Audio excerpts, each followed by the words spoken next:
Hi friends, இன்றைக்கி என்ன செய்ய போகிறோன்னா, இன்றைக்கி சேப்பங்கிழங்கு ரோஸ்ட் தான் செய்ய போகிறேன். ரொம்ப ஈஸிங்க, ரொம்ப ஃபாஸ்ட்டாக செஞ்சிடலாம். ஒரு ரசத்தை வச்சு முடிக்கிறதுக்குள்ளார இது வேக வச்சு சும்மா வறுத்து எடுத்துட வேண்டியது தான். இதுக்கு என்ன தேவைன்னா, சேப்பங்கிழங்கு ஒரு 1/2 கிலோ எடுத்து நல்லா ஒரு 2 டைம் வாஷ் பண்ணிவிட்டு இதை கொஞ்சம் உப்பு போட்டு கொஞ்சம் தண்ணி ஊற்றி இதை வேக வச்சுக்கலாம். ஒரே ஒரு ஸ்டீம் தான், ரொம்ப ஸ்டீமெல்லாம் விட்டுறாதையும் கொல கொலன்னு ஆயிரும். ஒரு ஸ்டீம் விட்டு எடுத்துட்டு தோலை உரிச்சிட்டு அதுக்கப்புறம் ஒரு ப்ராசஸாக நான் சொல்கிறேன், பார்த்துக்கலாம். அப்படியே பாருங்க, ஒரே ஒரு ஸ்டீம் தான், ஒரு ஸ்டீம் விட்டு எடுத்தாச்சு. நல்லா வந்திருக்கு. ரொம்ப விட்டிங்கன்னா அப்படியே வெடிச்சிட்டா கொல கொலன்னு ஆயிரும், அப்படியே பொடி மாசு மாதிரி ஆயிரும். இப்போ நம்ம இது உரிச்சிட்டு தோலை உரிச்சிட்டு நம்ம ஸ்லைஸ் பண்ணிக்கலாம்.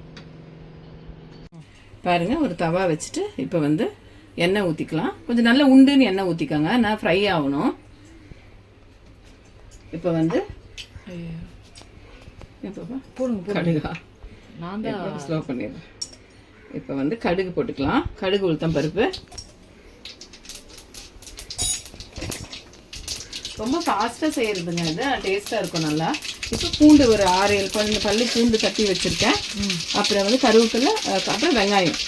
இந்த வெங்காயம் போட மாட்டாங்க, நான் கொஞ்சம் வெங்காயம் போட்டுப்பேன். இது நல்லா இருக்கும், க்ரன்ச்சினஸ். வெறும் ரோஸ்ட்டாகவும் பண்ணலாம், இது ட்ரை ரோஸ்ட்டாகவும் பண்ணலாம்.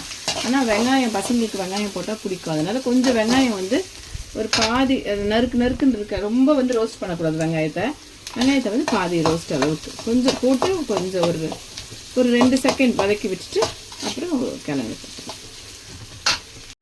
கொஞ்சம் லைட்டாக ஒரு பாதி இது ரோஸ்ட் ஆயிடுச்சு. இப்போவே நான் பெருங்காயம் போட்டுக்கிறேன், ஏன்னா பெருங்காயம் அதுக்கப்புறம் போட்டால் நம்மளுக்கு அங்கங்கே நின்றுக்கும். சரி, அதனால் கொஞ்சம் பெருங்காயம் நான் யூஸ் பண்ணிப்பேன். உங்களுக்கு வேணும்னா பெருங்காயம் போட்டுக்கோங்க, வேண்டானா பரவாயில்ல.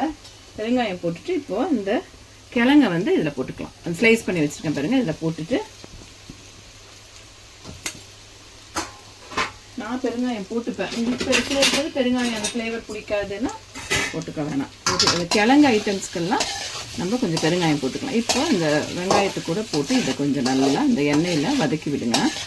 இந்த கிழங்க இது தயிர் சாதத்துக்கு, ரச சாதத்துக்கு, அப்புறம் சாம்பார் சாதம் எல்லாத்துக்குமே ரொம்ப நல்லா இருக்குங்க. என் பசங்களுக்கு 2 பேருக்குமே இது ரொம்ப பிடிக்கும்.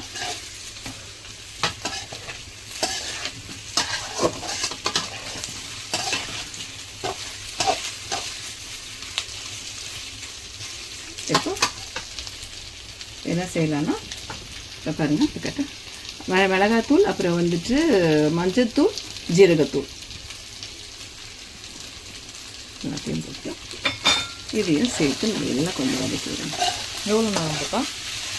மிளகாத்தூள் நல்லா கொஞ்சம் திக்கிறாங்க, ஏன்னா இப்போ வேகிட்டுக்கப்புறம் கொஞ்சம் வெந்துருச்சு. நம்ம ஒரு ஸ்டீம் போட்டுக்கிட்டு தான் இப்படி நிற்கிது ஹோலா. இப்போ நம்ம நிறைய வேக 2 ஸ்டீம் எல்லாம் போட்டுதான் அப்படியே மேஷ் ஆகிட்டு இருக்கும். இது ரொம்ப சீக்கிரம் வேகக்கூடிய இது.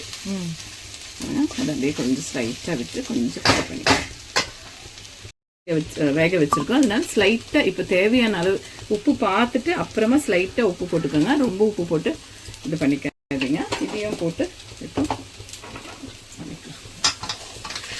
ஒரு 2 நிமிஷம் தான் அது ஃப்ரை பண்ணலாம் வேண்டியது, ரொம்ப நேரம்லாம் தேவையில்லை இருக்குது. இப்போ பாருங்கள், லாஸ்ட்டாக கொத்தமல்லி நல்லா தூவி விட்டு எடுத்துட வேண்டியது தான்.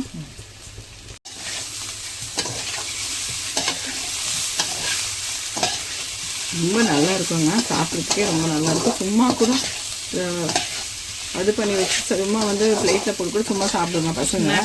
ஆமாம், என் பசங்களுக்கு அது ரொம்ப பிடிக்கும். சும்மா இந்த மாதிரி பண்ணி குடிச்சிட்டா கூட ஈவினிங்ஸில் சும்மா எடுத்து சாப்பிடுங்க.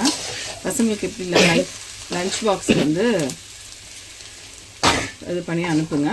டக்குன்னு ஃபாஸ்ட்டாக முடிகிற வேலை, ரொம்ப நேரம்லாம் எடுக்காது. சேனலை பாருங்கள், சப்ஸ்கிரைப் பண்ணுங்கள், ஷேர் பண்ணுங்கள், லைக் பண்ணுங்கள். தேங்க்யூ.